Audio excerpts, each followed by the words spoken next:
جی فتح بیت المقدس دا موقع بھی ہوئے تو یہودی مطالبہ بھی کر دیں عمر آئے گا تو چابی دیں گے، تو پھر بھی حضرت عمر پورے صحابہ عشرہ مبشرہ کو لے کر نہ جائیں، پترا دھیاں نو نال لے کے نہ جان، ایک غلام جان تے ایک عمر جان۔ ہاں جی مدینے تو چل کے بیت المقدس حضرت عمر انج گئے تے غلام نو فرمایا سفر لمبا ہے، 2 سواریاں نہیں لے سکتے، ایک قوم دا خزانہ سی لٹ نہیں سکتے، سواری ایک کوئی ہوئے گی، عمر کو ضرورت ہے اور تو بھی اس پر سوار ہوگا، میں بھی اسی پر، باری باری۔ اور جب یہودی کتابیں لے کر کھڑے حضرت عمر بیت المقدس پہنچے تو یہودی مولوی کہنے لگے اگر اس وقت اللہ کی شان کہ اس وقت سوار ہونے کی باری غلام کی آ گئی، حضرت عمر کے نکیل پکڑنے کی باری آ گئی، تو آپ نے یہ نہیں فرمایا یار ویکھتے صحیح تھوڑا جا خیر ہے عمر سوار ہو دے پتہ لگے عمر آ رہا، نہ انہوں نے پتہ سی اینج نہیں بات گل وچ ہو رہے۔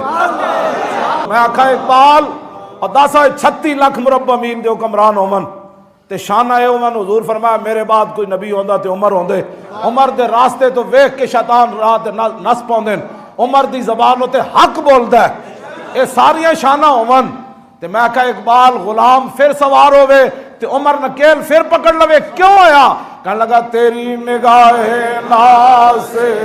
دونوں مراد پا گئے۔ اقبال کہنا حضور جی آ گئے، حضور آ گئے، غلام اونٹ پر سوار اور حضرت عمر نے نکیل پکڑی ہوئی، یہودی مولوی کھڑے، ان کے بڑے بڑے لوگ کھڑے، اور دیکھ کہنے لگے سنو بھائی جے اٹھو تے جڑا سوار ہے او عمر ہے تے چابی نہیں لبنی،